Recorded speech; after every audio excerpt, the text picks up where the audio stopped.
de la santé et de la protection sociale,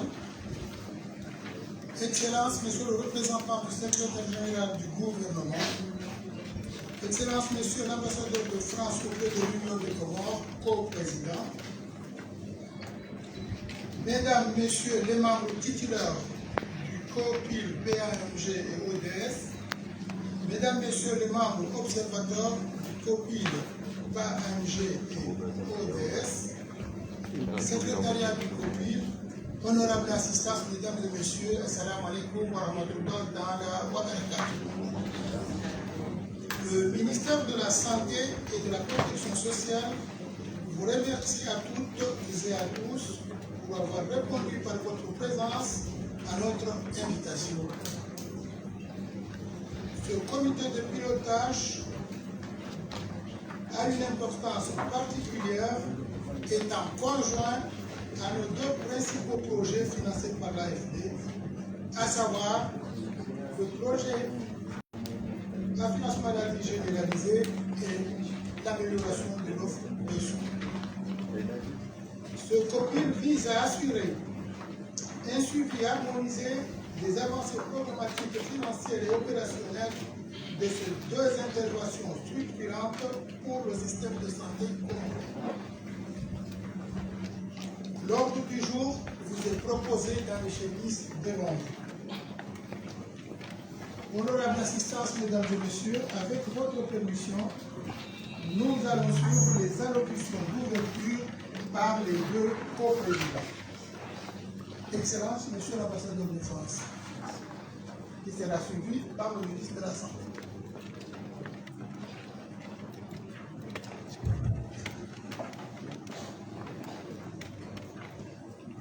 Excellence Monsieur le ministre de la Santé, Excellence Madame la Commissaire Générale au Plan, Mesdames et Messieurs les représentants des ministères, Mesdames et Messieurs, chers collègues,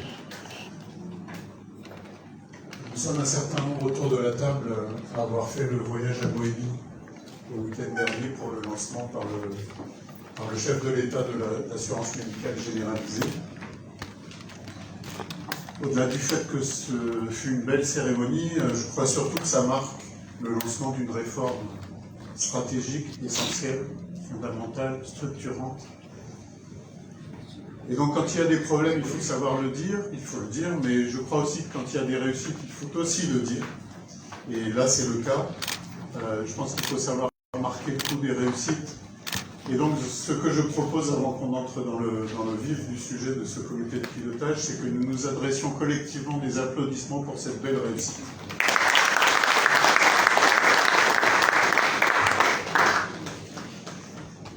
L'année 2025 aura été une année charnière, je crois, pour le système de protection sociale comorien. On est passé maintenant à un modèle à l'épreuve du terrain, à l'épreuve de la réalité, grâce précisément au lancement de la phase pilote de l'assurance maladie généralisée. Ces réalisations témoignent d'un effort remarquable du gouvernement comorien et de l'ensemble des acteurs mobilisés. Le document de mise en œuvre du programme d'assurance maladie généralisée rappelle l'engagement fort du gouvernement comorien réaffirmé au plus haut niveau de l'État pour faire de l'AMG un levier structurant de progrès social et d'équité. La levée des conditions suspensives en avril 2025, obtenue grâce à une coopération exemplaire entre le secrétariat général du gouvernement, le ministère de la Santé et le ministère des Finances, a constitué un tournant décisif.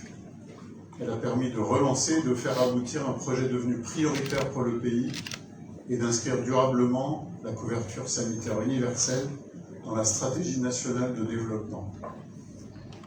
Je tiens à saluer au nom de mon gouvernement cet engagement politique clair, indispensable pour réussir une réforme d'une telle ampleur.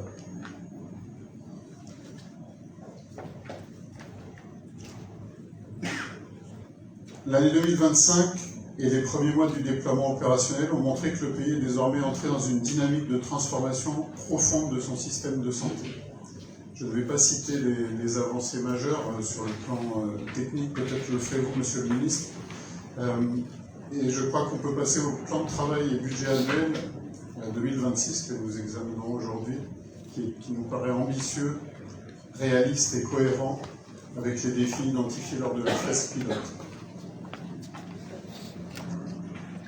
La France, par l'intermédiaire de l'Agence française de développement, que je salue, restera pleinement mobilisée pour accompagner sa mise en œuvre.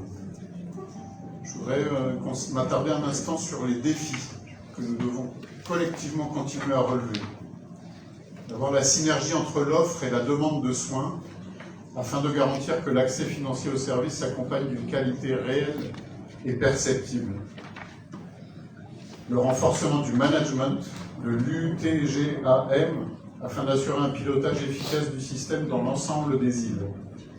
La coordination interprojet, nécessaire pour éviter les silos et garantir la relation avec les autres initiatives du secteur de la santé.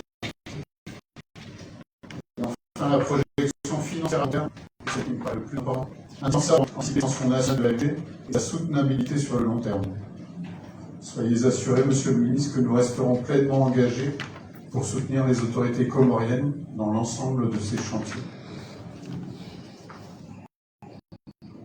Mesdames et Messieurs, le projet d'assurance médicale généralisée est un exemple de coopération franco-comorienne fondée sur la confiance, l'écoute mutuelle et le sens du service public. L'AMG n'est pas seulement un projet technique, c'est un projet de société, un projet de justice sociale et un projet d'unité nationale. C'est pourquoi j'adresse mes plus vives félicitations aux autorités comoriennes pour leur leadership visionnaire, aux équipes de l'UTGAM et du PAAMG pour leur engagement quotidien et leur détermination, à la FENUMASAC et aux prestataires de soins pour leur professionnalisme et leur réactivité, aux partenaires techniques pour leur expertise précieuse, et surtout à la population comorienne qui place sa confiance dans cette réforme majeure et si prometteuse. Au nom de la France et au nom de l'Agence française de développement, je renouvelle notre engagement total aux côtés de l'Union des Comores pour accompagner la réussite de cette phase pilote et la construction progressive d'une assurance maladie universelle, durable, équitable et réellement protectrice pour toutes les familles comoriennes. Avant de conclure, je voudrais dire qu'il reste un point, c'est qu'il faut baptiser cette carte de l'AMG. J'ai moi-même lancé une fake news au moment de l'inauguration, disant qu'elle ferait la carte ou non, mais je suis sûr qu'il y a un nom meilleur. Ensemble, nous poursuivons ce jeu avec exigence, solidarité et détermination. Je vous remercie.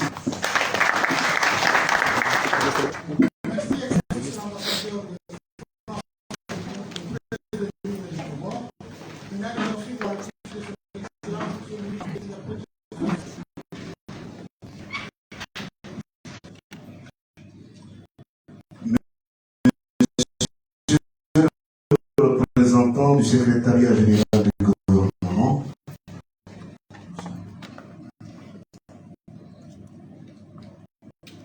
le représentant des ministres, Madame la générale au plan, Excellence Monsieur l'ambassadeur de France auprès de l'Union des Comores,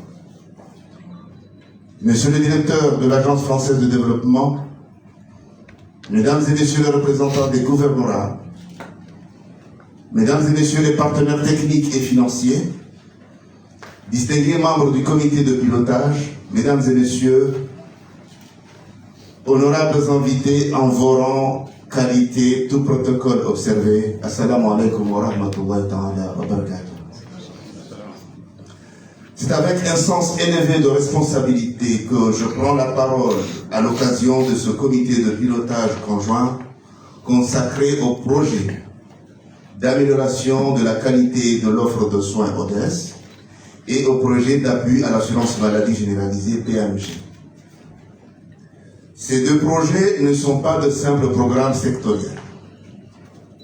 Ils constituent des réformes structurantes portées au plus haut niveau de l'État et incarnent la vision de son Excellence M.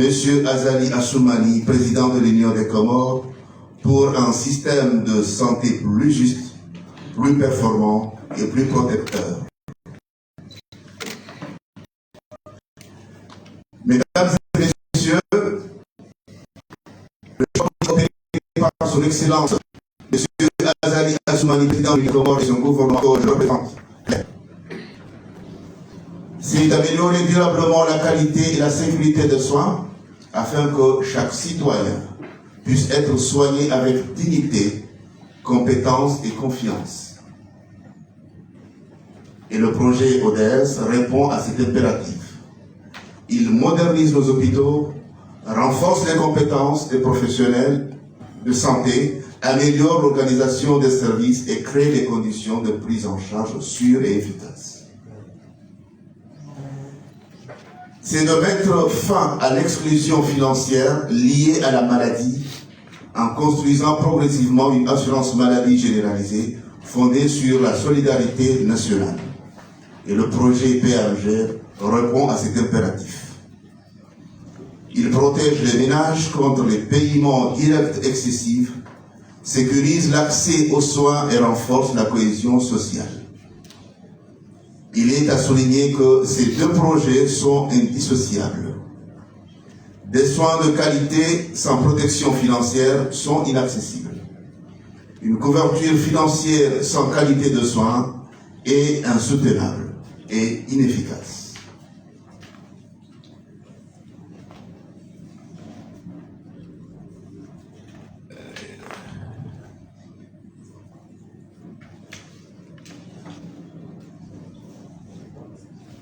Mesdames et messieurs,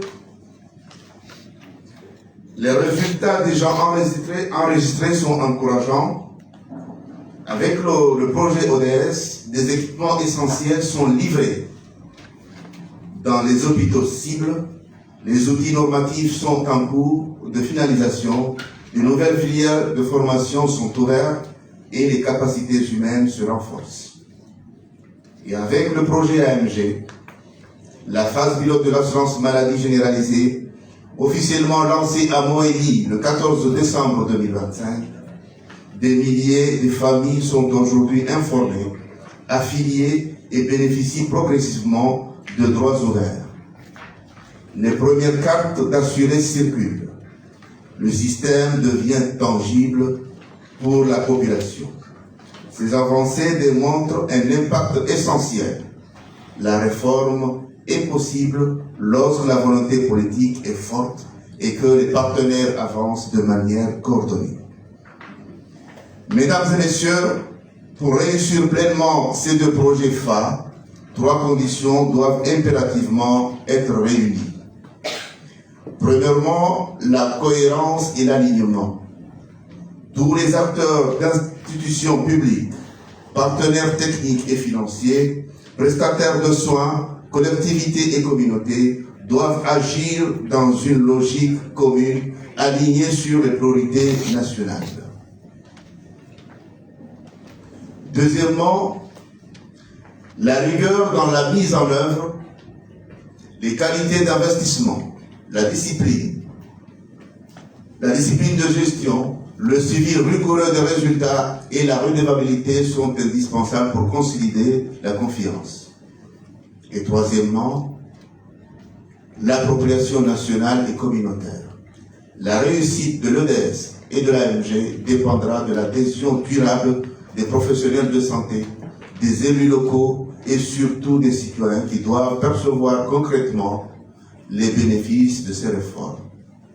Chers partenaires, je tiens à exprimer au nom de son Excellence M. Azali Assoumani, président de l'Union des Comores, et de son gouvernement et à mon nom personnel, notre reconnaissance au gouvernement français à travers l'Agence française de développement, notre guide pour son appui stratégique, technique et financier, ainsi qu'à l'ensemble des partenaires techniques et financiers pour leur engagement constant au développement du secteur de la santé de notre pays.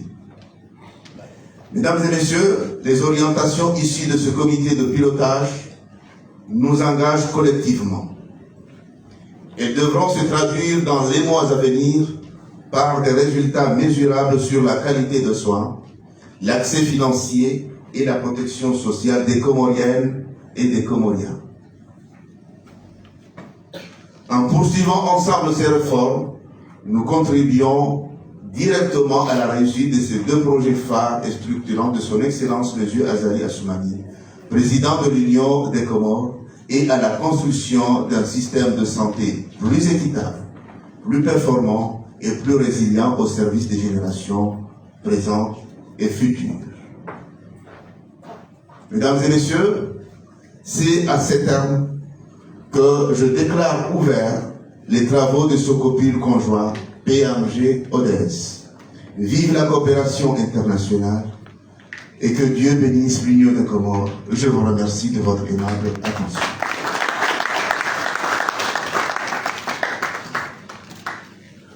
Merci, Excellence, Monsieur le ministre de la Santé et de la Protection sociale. Maintenant, comme je l'ai indiqué tout à l'heure, l'agenda se trouve dans les prochaines qui sont devant nous. S'il n'y a pas d'objection, nous allons l'adopter par acclamation.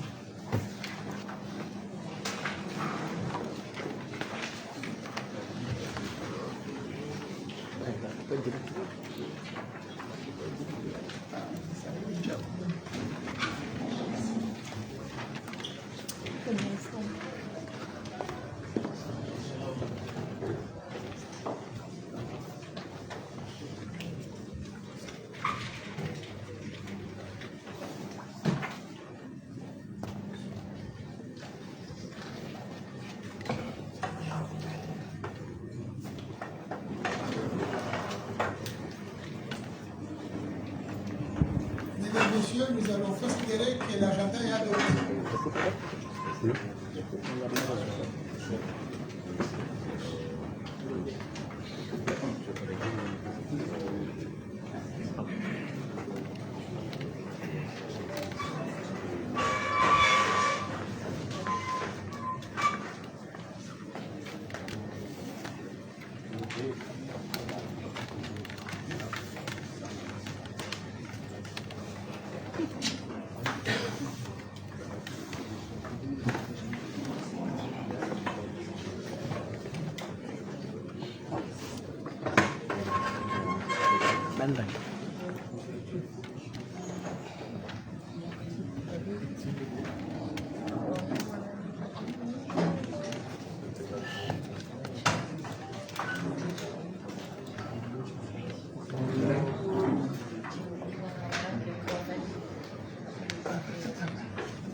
Hola, vos, bros.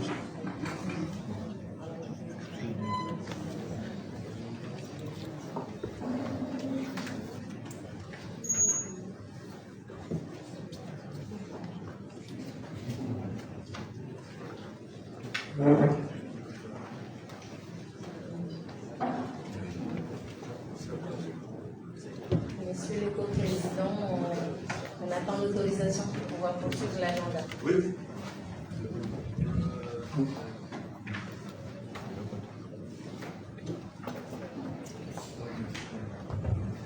Excellences, Monsieur le ministre de la Santé et de la Protection sociale, Monsieur l'ambassadeur de France, Monsieur le secrétaire général du ministère de la Santé, Madame la commissaire générale au plan, Monsieur le DGS, Monsieur le directeur de la planification, Mesdames et Messieurs les directeurs régionaux de la santé des îles, de Nzouani, de Mouili, de Ngazidja, Monsieur le secrétaire général du gouvernorat de Ngazidja, ainsi que de Mouili et de Nzouani, chers partenaires ici présents, chers collègues du PAMG et de l'UTGAM, qui est l'unité gestionnaire de l'assurance maladie, Mesdames et Messieurs les membres titulaires du COPIL et les observateurs, Assalamu alaikum wa rahmatullahi wa barakatuh.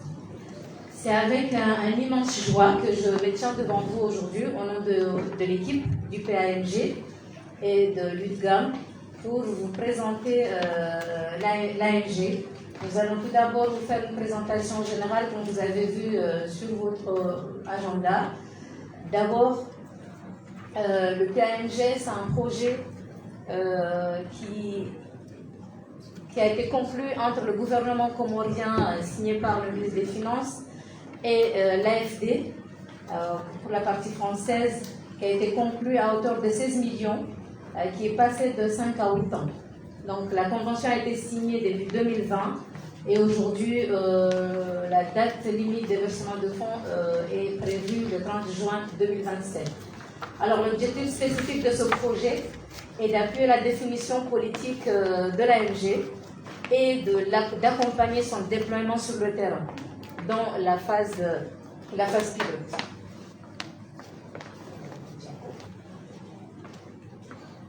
Et donc, le projet se décline en 4 composantes. Là, j'ai bien voulu vous montrer également la déclinaison du budget par composante. On a l'appui à la définition de la politique.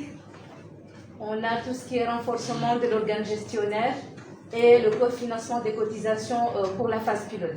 Vous pouvez voir que ces 2 composantes représentent le pourcentage le plus élevé. Parce que là, au niveau de la composante 2, c'est là où on prépare l'unité gestionnaire maintenant et pour le futur, préparer pour la pérennisation. La composante 3 nous permet de financer les cotisations pour les plus démunis. Les plus démunis, c'est ceux qui n'ont pas les moyens de payer leurs cotisations à l'assurance maladie, ainsi que les vulnérables qui ne peuvent pas payer la totalité de leurs cotisations. Et je voudrais vous présenter la synthèse des recommandations du 4e COPIL, parce que nous, on n'a pas eu un COPIL en présentiel en 2025.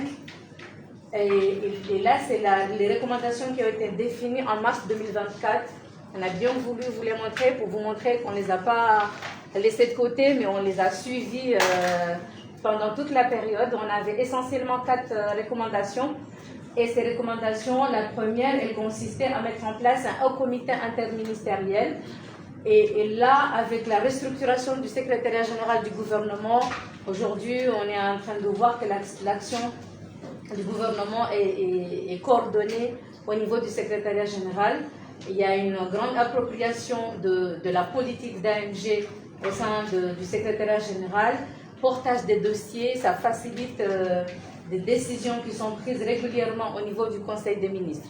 Et donc pour le moment, ça préfigure le haut comité interministériel. La deuxième recommandation consistait à mettre dans un délai proche, à actualiser la stratégie de mobilisation de financement. Et ça a été reporté parce qu'on attend d'abord de démarrer la phase pilote, de voir comment les paramètres se comportent, surtout par rapport à la mobilisation du financement du côté du gouvernement et du côté des ménages, pour pouvoir ensemble valider une stratégie qui serait pérenne.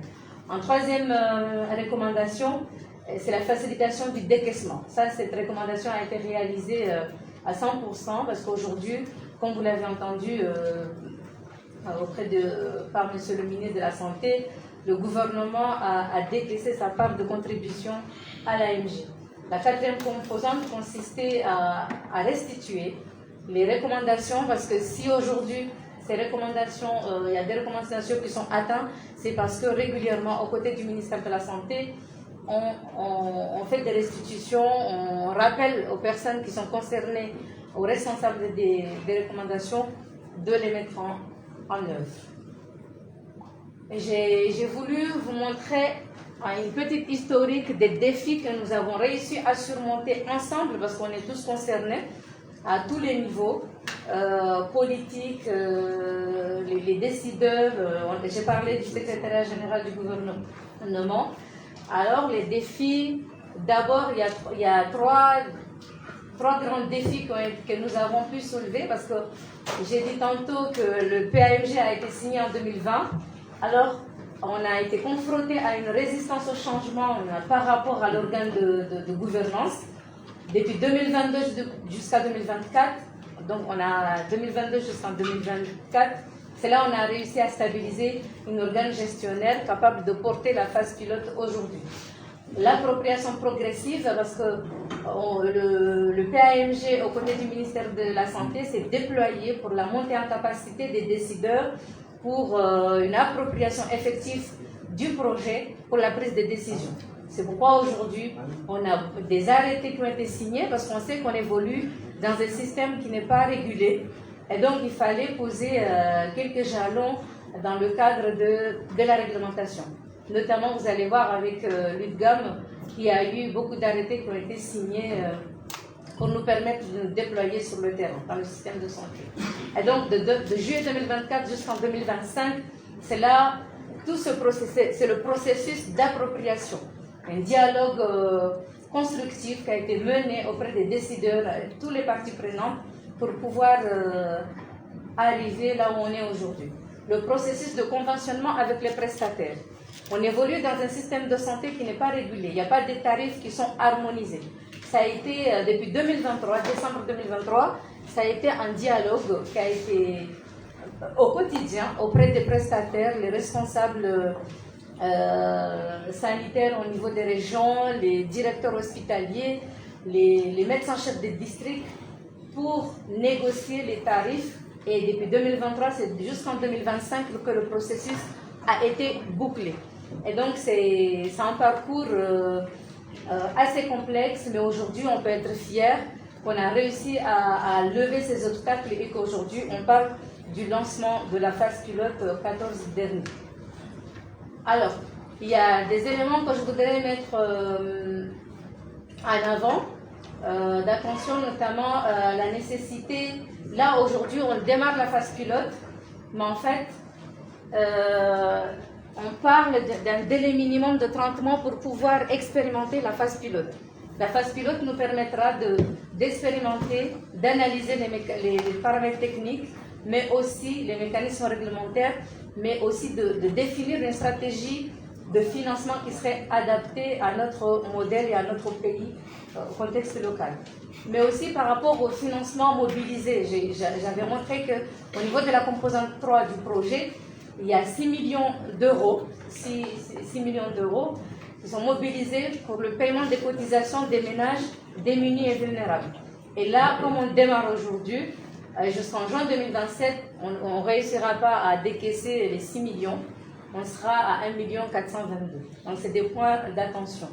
Et donc, là, je pense que le président de la République l'a bien intégré, qu'il faut 3 mois pour pouvoir expérimenter la phase pilote et se projeter pour étendre au niveau des autres zones. Donc, il y a une nécessité de revoir le délai fixé aujourd'hui par la Convention. Et par rapport à l'exécution de 2024, on a pu tenir l'audit et les opinions des auditeurs sont satisfaisantes parce qu'ils n'ont pas remarqué d'inéligibilité dans l'audit qui a débuté pour l'exercice de janvier 2024 au 31 décembre 2024. Et par rapport à toute l'enveloppe de l'AFD, quand nous on a la gestion, il y a eu une bonne exécution budgétaire sans inéligibilité. Également, je pense que vous avez vu que nous avons partagé parmi les documents que nous avons partagés par voie électronique le manuel de procédure. Le projet, j'ai parlé de 2024 où il y a eu la mise en place de l'organe gestionnaire, ce qui veut dire que le mode opératoire a complètement changé.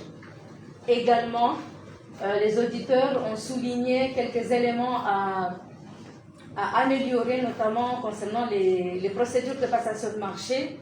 Ils ont souligné la nécessité de mettre en place 2 commissions. Une commission qui va recevoir les offres et une commission qui va faire l'analyse des offres.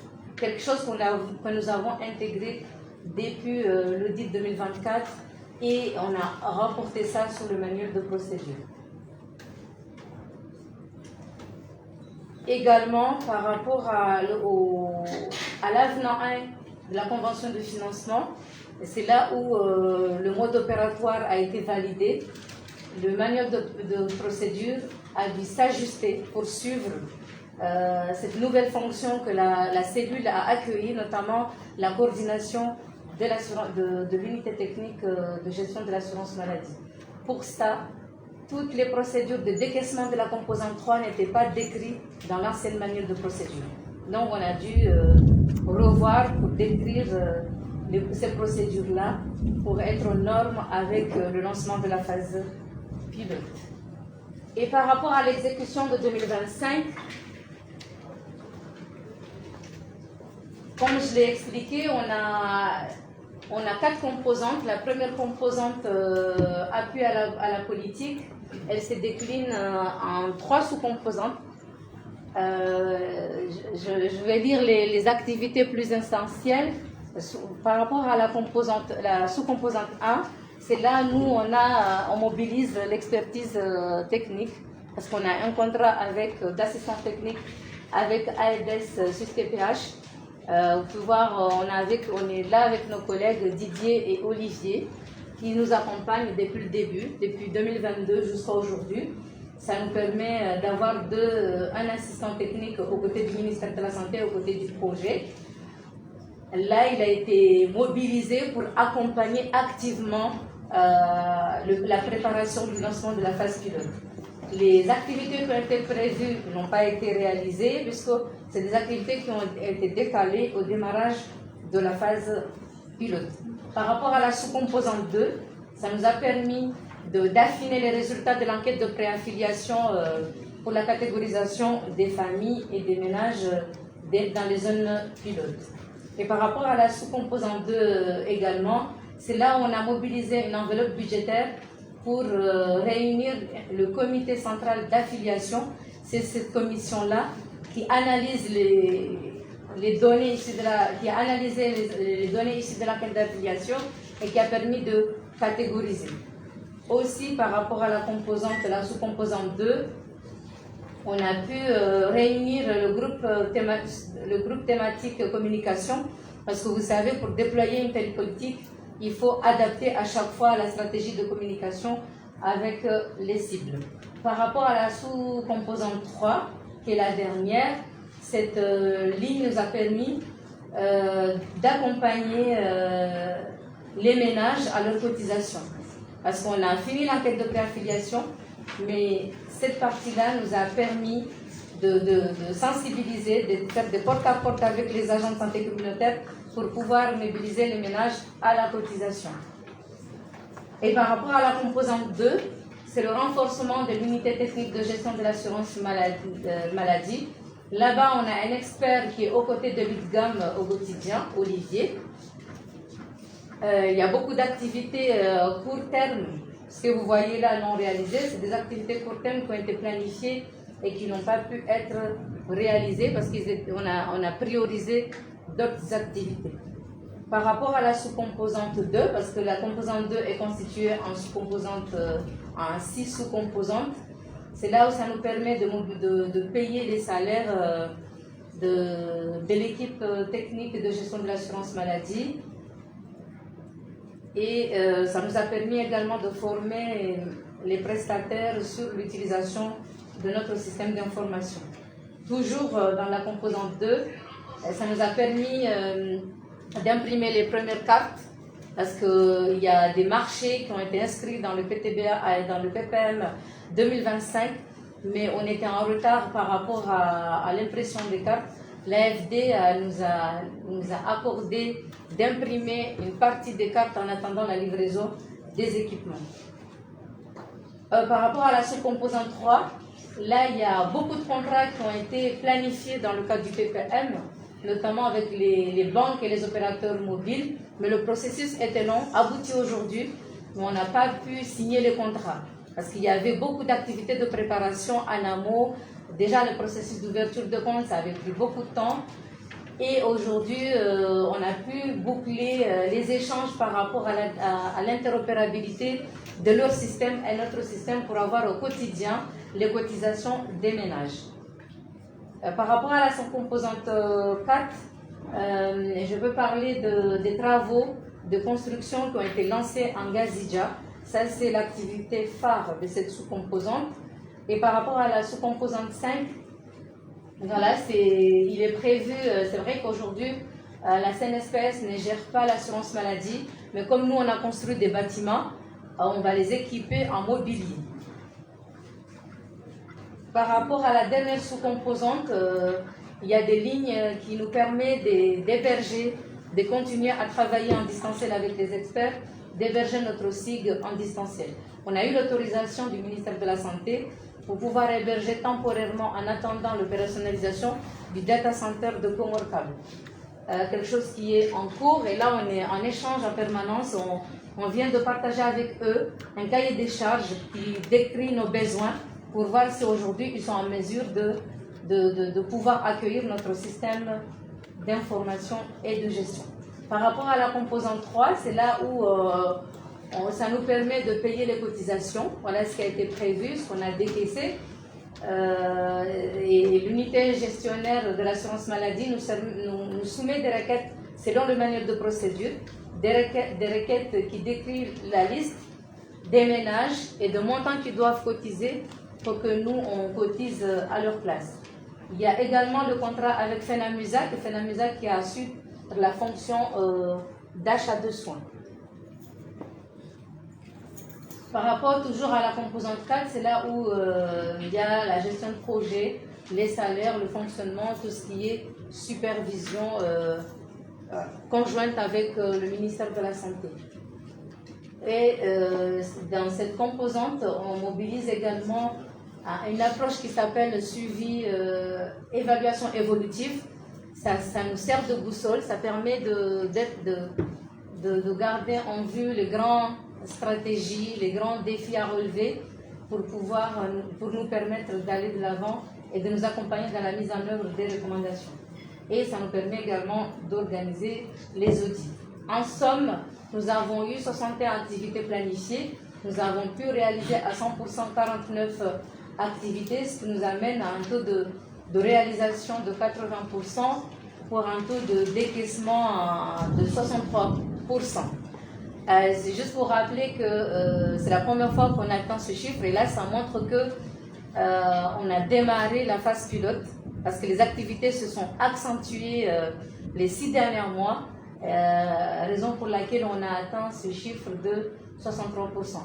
Mais on peut voir également qu'au niveau des autres composantes, on a chaque composante a un taux de décaissement qui est supérieur à 50%. Voilà, ça c'est par rapport au suivi de la convention de financement. Par rapport au suivi des conventionnements, là jusqu'en de 2022-2024, on a pu engager 4,8 millions d'euros jusqu'au 31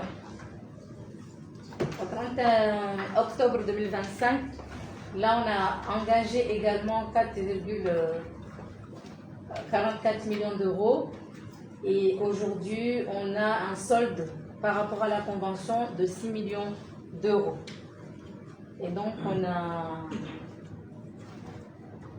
engagé 57% du budget. Il nous reste 40% par rapport à la convention de financement. Et merci beaucoup.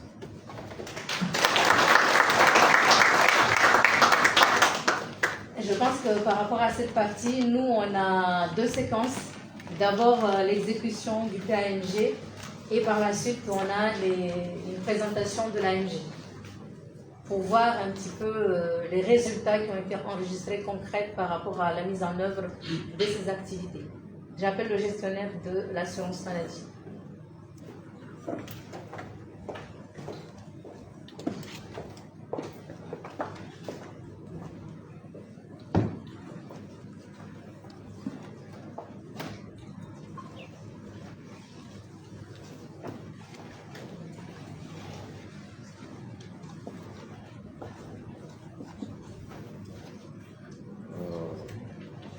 Excellence, Monsieur l'ambassadeur de France en Guinée des Comores, Monsieur le ministre de la Santé, Madame la commissaire générale du plan, Monsieur les représentants du secrétariat général du gouvernement, Mesdames et Messieurs les membres du gouvernement, Mesdames et Messieurs les membres du COPI, partenaires techniques et financiers, distingués invités, assalamu alaikum wa rahmatullahi wa barakatuh. Bon, aujourd'hui, c'est une très grande occasion pour l'unité technique de gestion de l'assurance maladie de pouvoir venir auprès de vous, vous présenter ces activités depuis leur prise de fonction en 2023 jusqu'à aujourd'hui. Donc, comme vous le savez, nous avons une présentation qui va s'articuler essentiellement sur les activités réalisées ainsi que les résultats obtenus pendant cette période, pendant 2023 jusqu'au lancement de la phase pilote dimanche dernier. Comme vous le savez, le dimanche dernier, 14 décembre, le président de la République a lancé l'assurance maladie généralisée, l'un de ses projets phares du secteur de la santé et de la protection sociale. Donc ce lancement permet aujourd'hui de dévoiler ce que l'UQAM a préparé pour offrir à la population depuis 2023 jusqu'à nos jours. Donc pour rappel,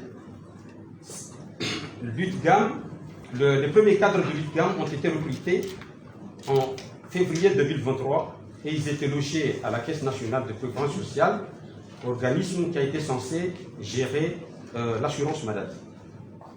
Mais suite à un arrêté du ministre de la Santé créant le dispositif ad hoc devant gérer l'assurance maladie, les 5 premiers cadres qui ont été recrutés ont été affectés sous l'autorité du ministère de la Santé. Ils étaient affectés au projet PAMJ. Excusez.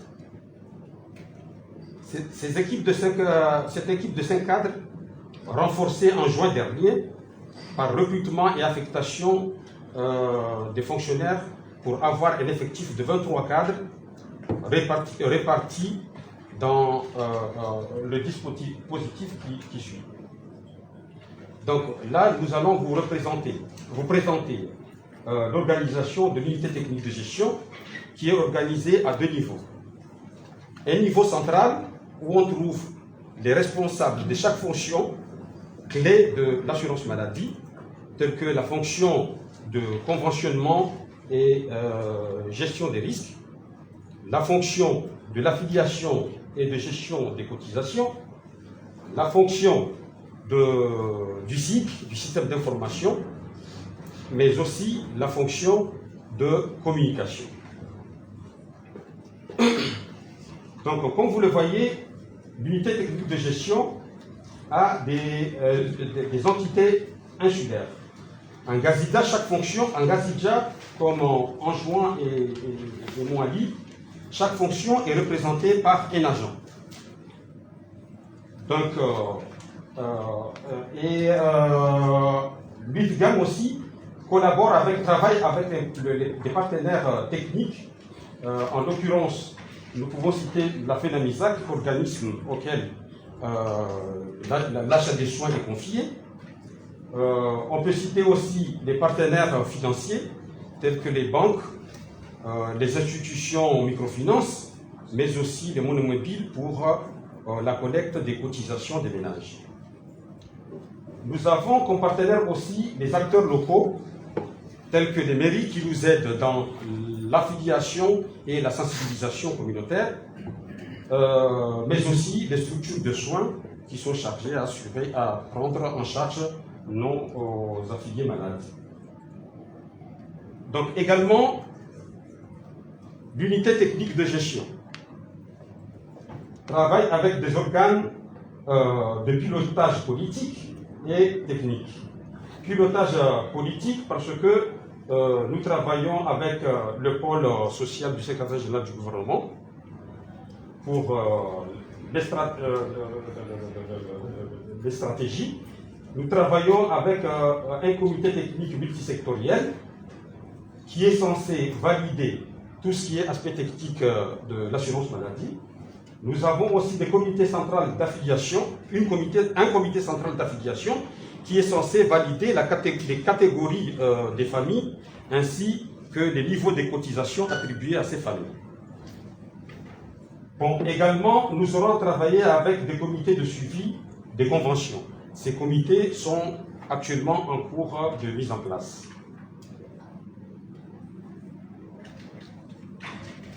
Donc, parlant du conventionnement et des prestations de soins, nous avons aujourd'hui 68 prestataires de soins publics et privés conventionnés. Donc, nous avons une convention cadre de partenariat qui a été signée entre l'unité technique de gestion, le ministère de la Santé à travers la DSPP, la direction des structures de soins publics et privés, et la FENAMISAC, qui est l'organisme de gestion délégué que l'on attribue l'achat des soins. Donc nous avons conventionné aussi avec les structures de soins depuis les postes de santé jusqu'au CHN. Donc nous avons signé avec eux des conventions d'adhésion à la convention cadre. Donc il y a aussi des conventions de partenariat avec les CHRI et les CHN. Par là, nous parlons de CHN de Bambao et de CHN El Marouf. En annexe de ces conventions, il y a des paniers de soins. Il y a un panier de soins de base dans lequel se trouvent les pathologies les plus fréquentes du pays. Les tarifs des actes contenus dans ce panier de base, ce sont des tarifs spécifiques puisqu'ils ont été négociés entre les prestataires de soins et l'unité technique de gestion en attendant que le ministère de la Santé puisse harmoniser les tarifs nationaux. Bon, c'est une spécificité du pays parce qu'ailleurs, ces tarifs sont décidés par le gouvernement, particulièrement le ministère de la Santé. Bon, ces tarifs du panier de soins ont été revus dernièrement et feront l'objet d'évaluations régulières pour ajuster si besoin est. Maintenant, nous allons parler un peu de tout ce qui est affiliation. Comme vous le savez, en 2024, avec la collaboration de l'Institut national de la statistique, l'unité technique de gestion de l'assurance maladie a organisé 2 activités, 2 opérations de terrain pour pouvoir collecter les informations nécessaires pour l'affiliation des ménages. Cette opération, on l'a appelée opération de préaffiliation. Donc, cette opération a été précédée par une opération appelée dénombrement des ménages. Cette activité consistait à aller dans les zones pilotes et énumérer l'ensemble des ménages qui se trouvent dans ces zones pour pouvoir revenir et collecter les informations nécessaires pour l'affiliation. Cette année 2025, à partir des résultats que nous avons eus dans ces 2 opérations avec l'Institut national de la statistique et avec l'appui des nouveaux cadres qui sont venus renforcer les 5 cadres existants depuis 2023, donc nous avons pu réaliser pas mal d'activités, mais l'activité la plus essentielle, c'est celle de la campagne d'affiliation. Donc, vous voyez sur ce tableau, nous avons pu réaliser une campagne qui nous a donné ces résultats. Dans la totalité, nous avons, pendant la phase de préaffiliation, préaffilié 33 467 ménages. Sur ces 33 467 ménages, 18 078 ont décidé d'affilier. Bon, la différence entre la préaffiliation et l'affiliation, La préaffiliation, c'est l'opération qui consiste à aller collecter les informations d'abord auprès des ménages qui permettront de les catégoriser et de les attribuer des cotisations. Une fois ces informations, nous avons effectué des descentes revenues sur ces ménages pour aller faire signer des adhésions à ces chefs de ménage. C'est ce que nous appelons ici ménages affiliés. C'est des familles qui ont accepté d'adhérer dans le système. Et sur l'ensemble des familles affiliées, nous avons aujourd'hui 150 ménages, jusqu'à la date d'avant-hier, 150 ménages qui ont déjà versé leurs cotisations dans les comptes de l'AMG ouverts dans les institutions financières que je viens de citer. Donc, revenez dans le slide passé, avec les 180 ménages démunis qui ont été identifiés démunis, nous avons au total 1994 ménages et à part les 158 ménages qui ont versé leur cotisation, ça, ces ménages sont des ménages qui sont jugés vulnérables, parce que les ménages vulnérables, pour revenir, il y a dans les catégories des ménages, nous avons des ménages vulnérables, démunis et des ménages solvables.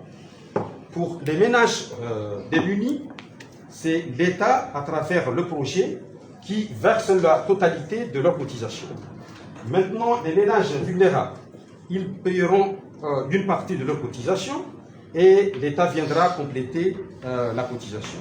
Maintenant, les ménages qui ont été jugés solvables, ils doivent payer la totalité de leur cotisation, qui est en moyenne 500 000 francs par mois et par ménage.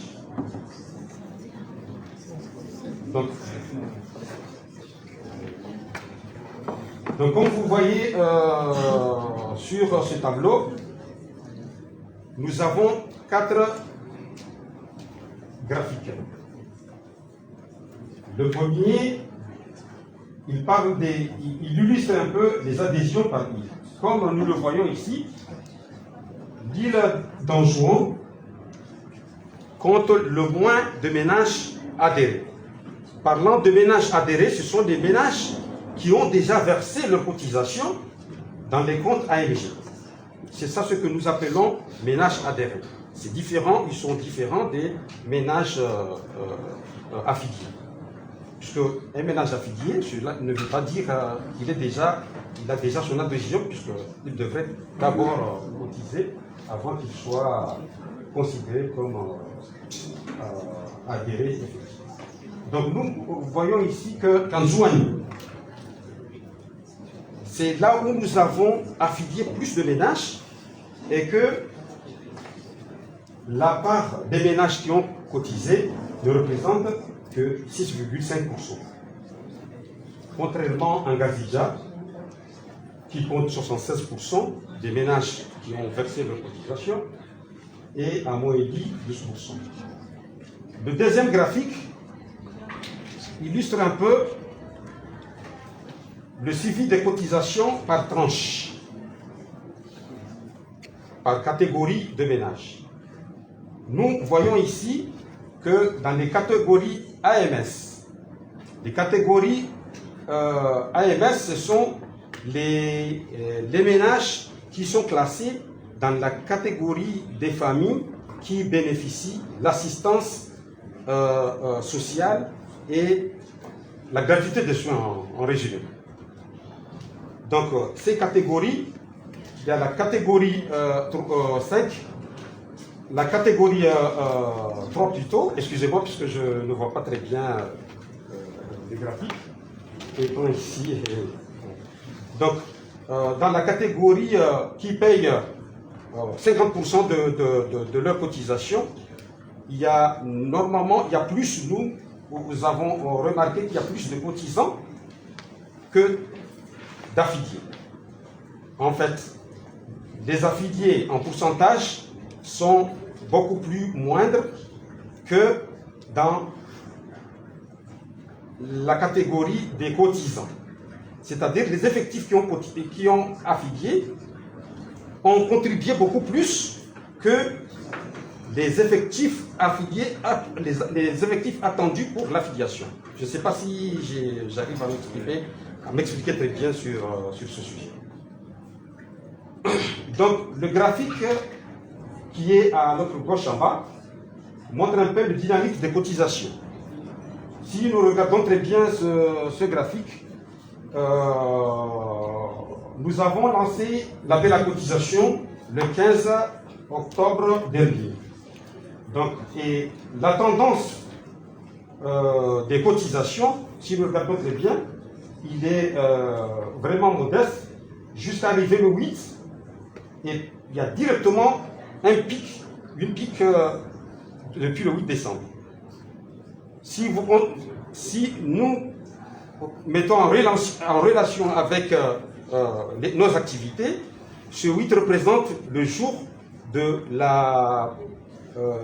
le premier jour que nos affiliés malades se sont présentés dans les structures de soins.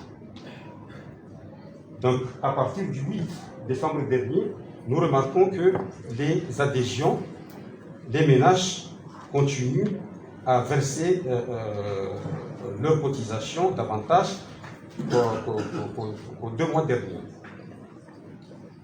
Donc, le dernier schéma, ce sont les voies que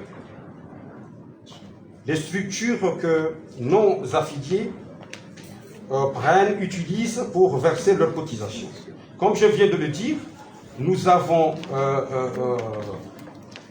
travaillons avec les institutions financières telles que les banques, les microfinances ainsi que les monnaies mobiles. Ce schéma montre que la plupart de nos cotisants utilisent beaucoup plus les monnaies mobiles pour verser leurs cotisations que les autres moyens, que les banques et les microfinances. Bon, en matière de communication, nous avons pu sensibiliser les leaders communautaires, à savoir les maires, les préfets, les gouverneurs même, ainsi que les leaders communautaires, les agents communautaires aussi. Il s'agit des agents communaux que nous avons utilisés dans le cadre de la sensibilisation et des activités de terrain d'affiliation. Bon. Comme nous venons de le dire, l'AMG utilise un système d'information auquel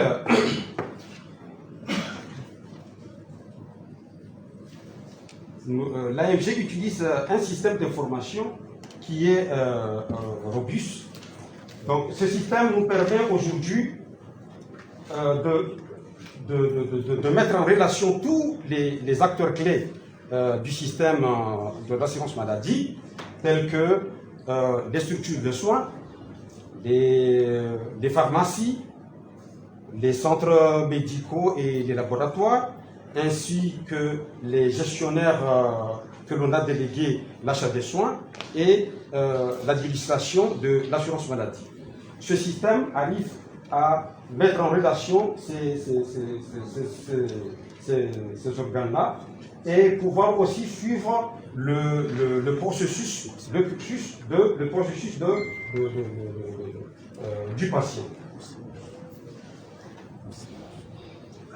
Donc ce système aussi nous permet aussi de suivre.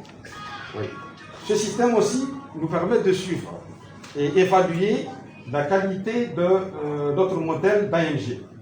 Nous produit à partir des projections actuarielles. Ce système va nous produire des données que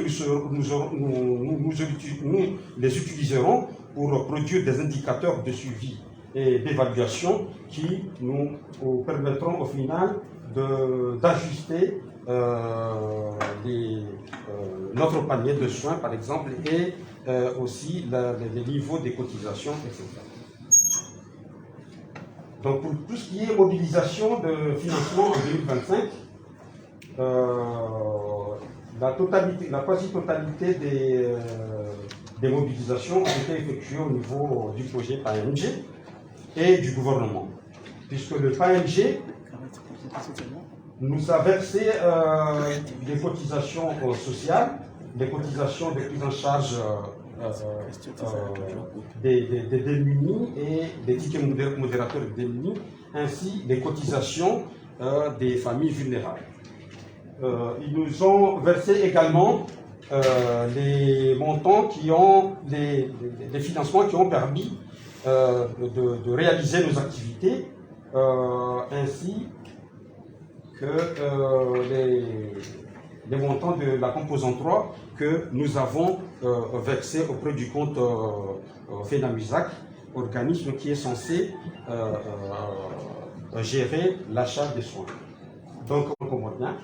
Donc, ce montant va servir pour l'équilibre, les éventuels équilibres budgétaires, mais aussi également, dans le cadre de notre fonctionnement, payer les salaires des cadres, mais aussi assurer certains investissements qui n'ont pas été pris dans le cadre du projet.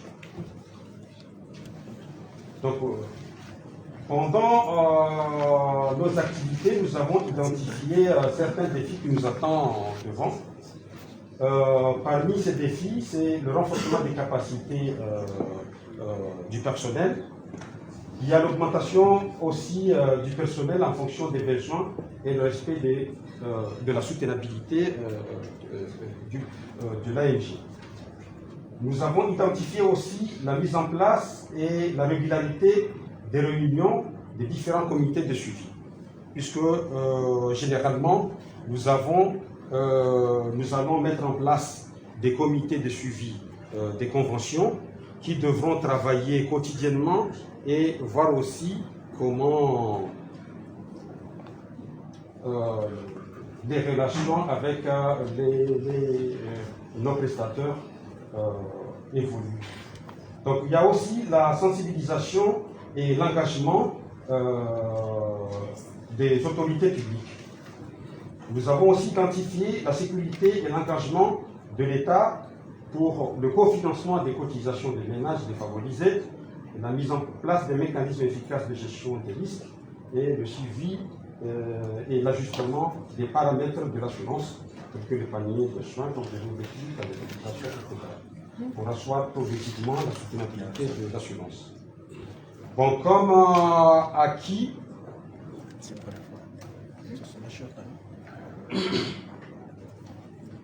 acquis, nous avons identifié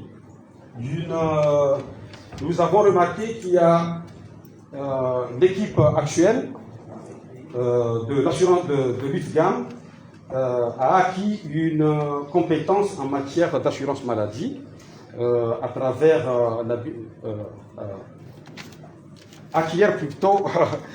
est en train d'acquérir des compétences en matière de gestion d'assurance maladie. Nous avons également identifié des acquis sur la comptabilisation des ménages des différentes tranches de cotisation qui permettent un accès solidaire et équitable de l'assurance maladie et une tarification conventionnée qui favorise une maîtrise des dépenses de santé. Ainsi prend fin cette présentation et je vous en remercie.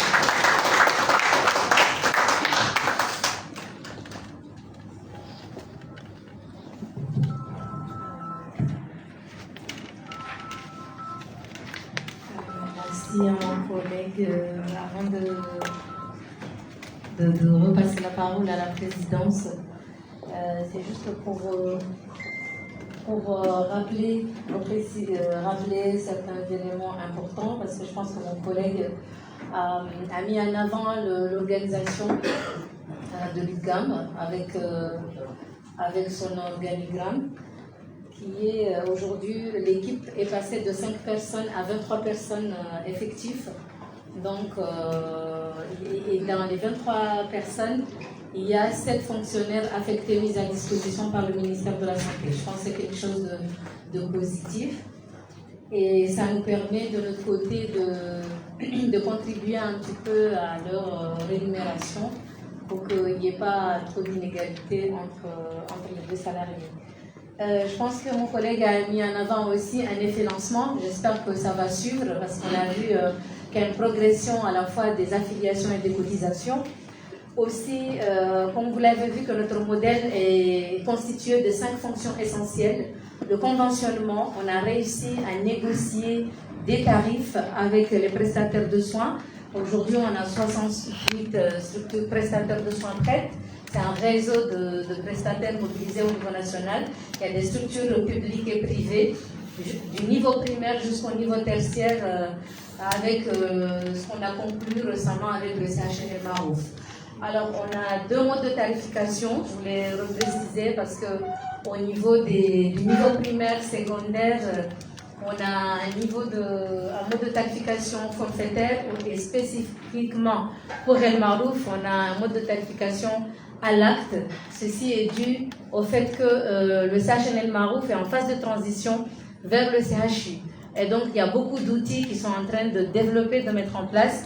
Nous, et pour suivre cette dynamique qui est lancée au niveau national, on a conclu cette convention dans ce sens. Et par rapport, et tout ça, c'est encadré par un arrêté qui est signé par le ministre de la Santé. Et par rapport au mécanisme d'affiliation et de cotisation que mon collègue a décrit, je voulais aussi rappeler qu'il y a un arrêté qui décrit ces mécanismes d'affiliation et de cotisation. La catégorisation, tout ça, c'est encadré par un arrêté qui est co-signé par le ministre de la Santé et le ministre de Finances. Alors, l'équipe ne s'assoit pas de son côté pour catégoriser les familles comme ils veulent, mais il y a des arrêtés qui encadrent tout ça. Par rapport aux conventions, je voulais rappeler que, comme c'est géré maintenant au niveau national, Ocopharma a des sessions de pharmacie au niveau de certains hôpitaux. On a signé une convention avec la direction centrale d'Ocopharma pour pouvoir couvrir les sessions qui sont au niveau de Mitsamiouli, par exemple, de Hongo ou Sachen El Marouf.